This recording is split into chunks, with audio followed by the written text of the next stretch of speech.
Look, I want you to know that the grind can really help and get you ahead, but it also can take you out. I'm not here to tell you to stop working hard because I believe in mastery.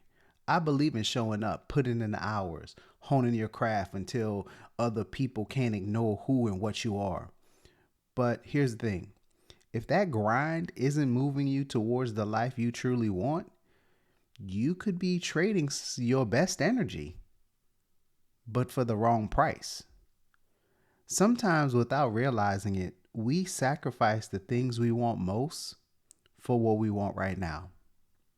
Well, welcome back to the Emmanuel Dr. EG3 podcast, and I'm Emmanuel George. Most people around here just call me Dr. EG3.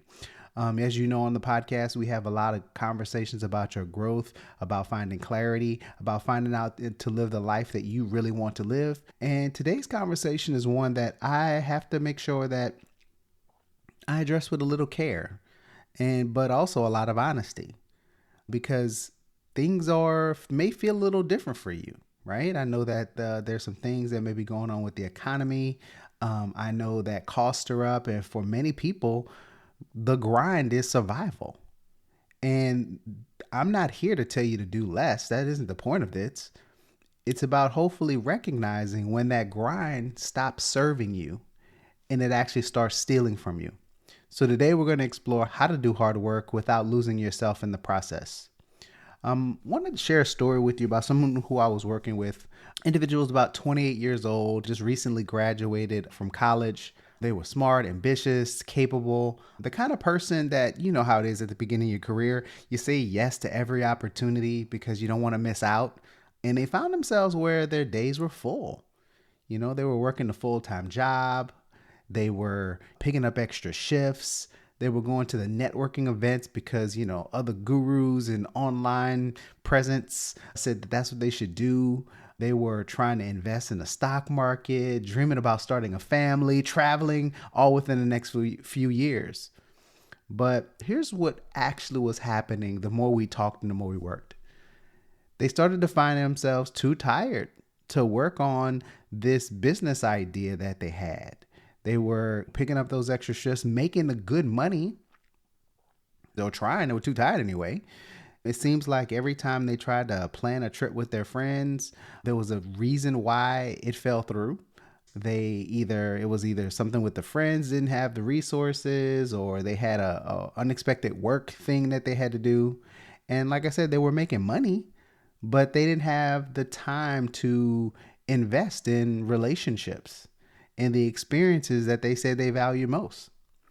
And one night, while declining another invitation to spend some time with some people that they really cared about, they started to recognize that they were grinding so hard to try to set up this future, but they were missing so much of their present to live life. Now, I want to make sure that I have a couple of points that we can use as we start to evaluate the things that we're doing and the plans that we have for our lives. The first one I want to talk about is having a filter, what I call the now versus the most. The now versus the most filter. Now, we often say yes, kind of on autopilot, right? We're kind of like in a grind. People ask us and we want to be helpful. We want to be resourceful. So if someone comes in with a request, we often just say yes. Whether it's a new task, a new job project, or something that just pops up, we jump in without even asking, where does this fit into my overall big picture? Now is about the immediate payoff, that extra paycheck, the recognition, the quick win. And sometimes now is exactly what you need. But when we look at most, this is your deepest goal. The one that will matter 5 or 10 years from now. It might be financial independence. It might be building your own business. It might be traveling more, spending time with family. If now wins too often, the most never really gets built. You end up busy, but not moving forward towards the direction that you want. Now, here's a practical step. Before you say yes, try to at least mentally, because I get it. Someone may be coming to you in person, stopping by your office and asking you for a request. But you have to at least internally say, is this request now or most? And if it's a now, make sure it's not crowding out much of your most, because I don't want you to be, I want you to have boundaries, but, I don't want to give the impression that I never want you to say no to now, because you may find yourself in a situation where you have to do it.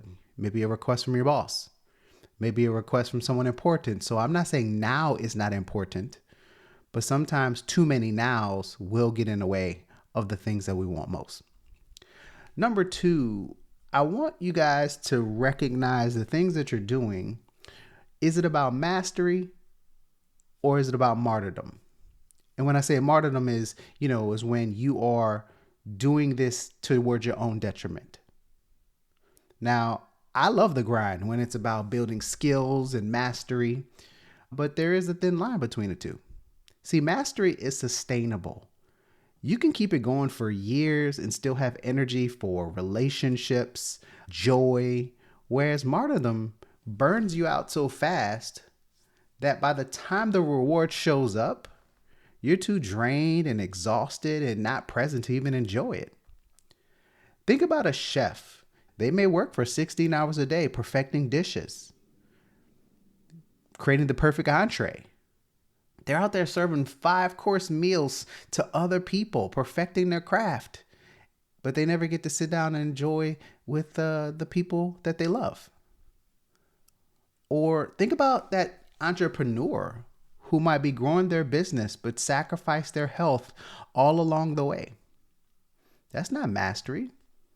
That's burnout in disguise. And I understand as a budding entrepreneur, it's tough. You're the one person show. You're doing everything. But there's ways that you can build it where you're not sacrificing the things that you want most. Because I can tell you, you can have it all. I just generally believe you can't have it at the same time, but it's about being thoughtful about the things that you are in fact building to take care of yourself, to take care of the relationships, to take care of the things that matter most to you. But oftentimes we don't think about those things because we're so focused on, well, once I get this done, I'll do it later. Or I'm building this, and we tell ourselves, and I'm not saying it's not true. That's how you feel. That's how you think. But I can tell you there's a better way. Here's a practical step. Ask yourself, is the way that I'm working now something that could sustain me for the next 3 years without destroying my health, without destroying my relationships, without stealing my joy? If not, you might want to adjust the approach a little bit. Number 3, I really encourage you to know your reasons for why you're doing the things that you're doing. See, not every opportunity that comes to your desk, that comes to your inbox, that comes to the tap on the shoulder deserves your yes. Some yeses are strategic. They clearly move you towards the goals that you've set for yourself.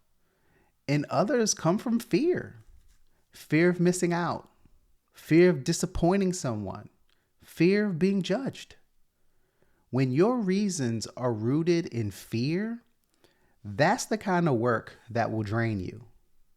Because it's not even really about the work. It's about the reason why you started in the first place. You won't have the energy. You'll start to resent it. You will start to think about all of the things that you're missing out on because you are tied up doing something else. But when it's rooted in alignment with your values, your goals, your vision, that work tends to energize you. That's the kind of work that you'll get lost in. You've heard entrepreneurs say that they are always on 24 hours a day when you build your own business.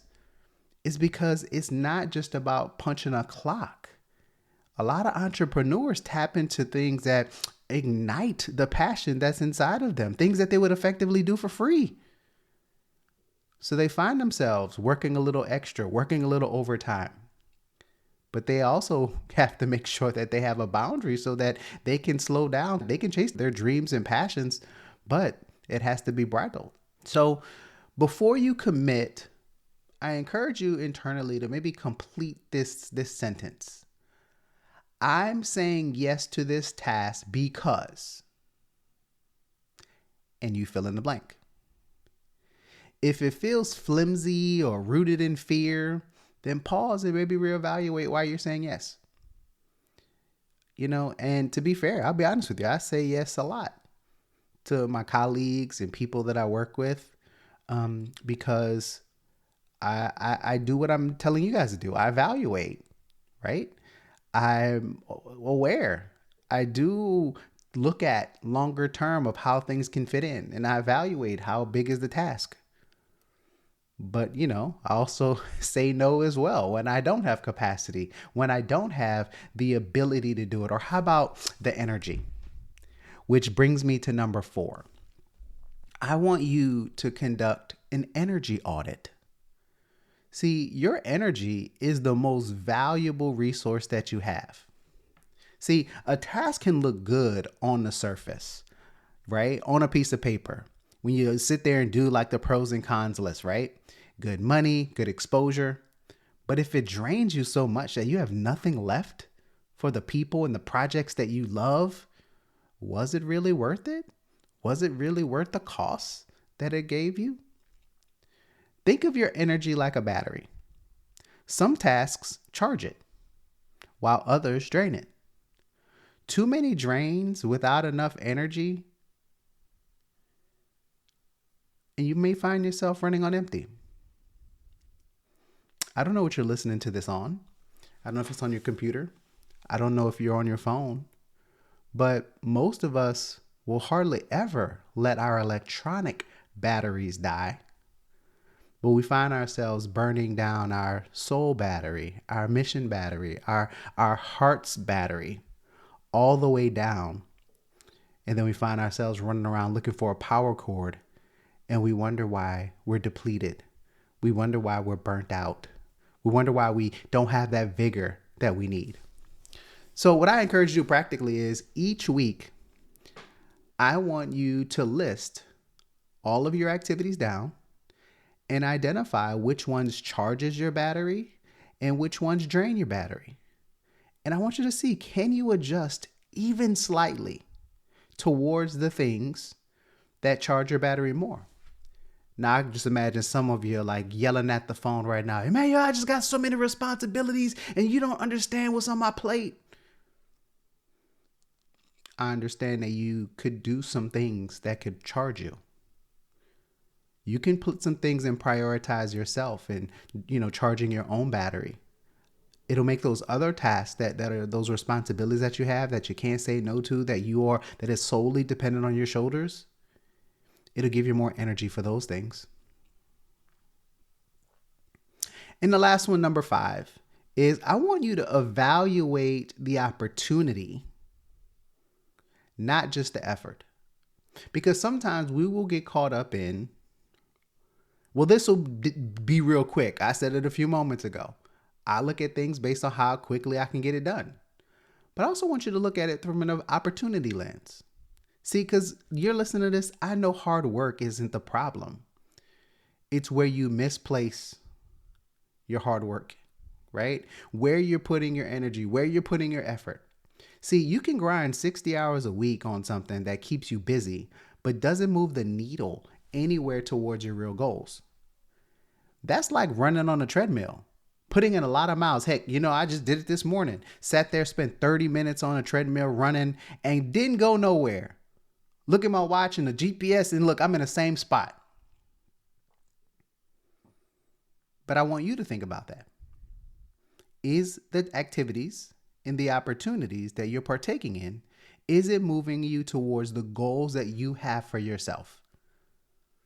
Now, practically, before you say yes, just ask yourself, if I give myself this effort, what's the return that I'm going to get from it?